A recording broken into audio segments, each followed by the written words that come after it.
Duh. Pak. Pak. Bapak ki nek digugahke malah kaya dipok-poke, Truk. Ling lorok sero-sero. Semar ngopo kae? Dilem to, iki kancane do gayane kaya ngene kok turu iki. Gugah. Ora gugah tak glantang nenggala Koko Prabu. Ekstrim. Iki nek namung Panakawan guyon to kok nganggo nenggala barang iki lho. Ya men. Poloteo iki gawe mangkel ngono kuwi. Sampun Kanjeng pun gugah anak-anakipun. Pak. Mir. Tangi ora Mir? Aku wis angel. Wah.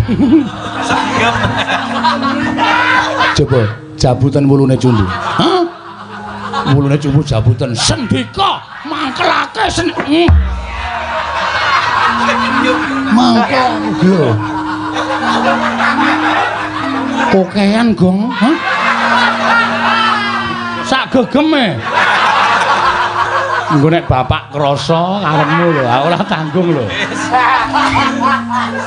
Aduh, ilang separo Truk. Ya wis lagu karo ana. Ilang separo ora. Wulu cumbu ki ngendi? Hah? Wulu cumbu. Iki to? Duk. Wulu cumbu iku duk kono kuwi. Nanti wulu cumbu ki nggon sikil nggon jempol kuwi nek dijabut, kuwi wong turu iso tangi terus sikile abuh. Wah, aseme. Hati was tak ecer-ecer.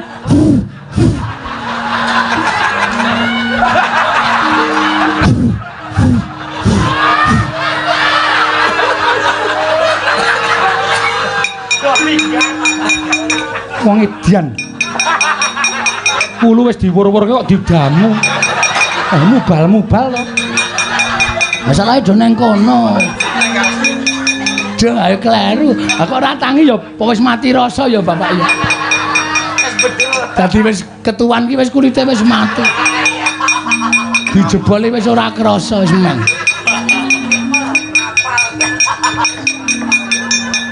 Pak,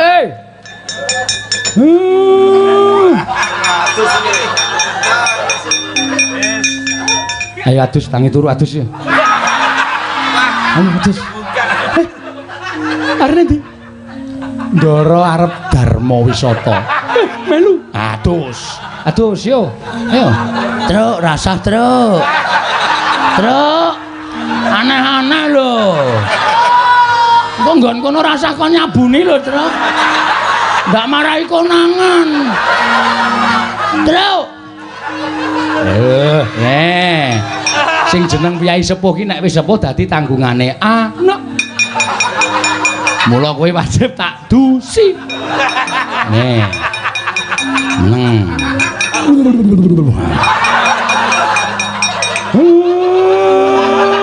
Oleh ngebyur ora kesuwen aku megap-megap. Ayo. Sithik wae wis. Iki sabune. Ayo disabuni dhewe. Sabune sisan. Oh, gah. Sabune dhewe. Ha. Truk. Wah, cilaka iki. Wah, ngrekoso iki. Nah, heeh. Kuwi nggon lekuk-lekukan kuwi disabuni kuwi. Kringete kae macam. Terus. Iki sabunan kok emang weteng, Truk. Men kuning. Kuning ra ya awak kabeh men kuning ora. Loh.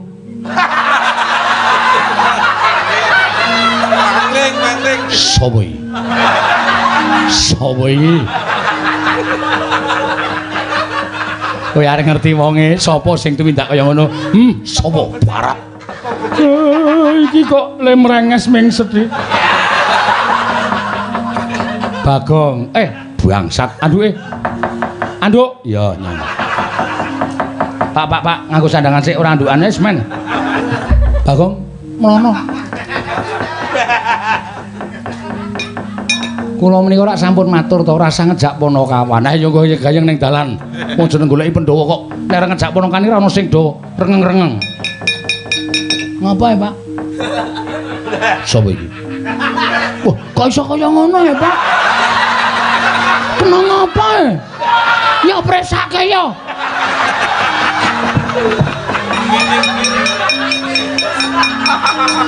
Truk. Iki bapak kan ngapa iki? Bakal dadi kaya walah Truk. Rene ta Truk. Iki kan wong tuane awake dhewe. Kowe karo aku kudu tanggap sasmita. Iya. Iki lho, alah wis abing. Ha iya. Pedes ya, Pak? Pre. Gatel ora? Ya goleke dokter kulit ya. Kowe. Aku ngapa ya, Pak? Kowe to. Kowe to. Kayak omong. Salah, Pak. Salah apa? Salah lek ku nangkap wulu cumbu. Tak kira wulu kono. Pak jebol, Pak. Jebol kira sithik wae. Aku sak gegem. Piye iki? Sesuk le tukul ora padha. Semare ya edan ora. Wis gak aku ora melu-melu. Sorry, Pak, aku tak goleke ngono pedhe telek urang ya. Ya. Rasa nesu ya. Tak goleke telek urang ki aku langsung mangkat langsung tak jaringke ya, Pak ya. Iso cepet-cepet kuwi yakin. Rong dina langsung padha karo jajane.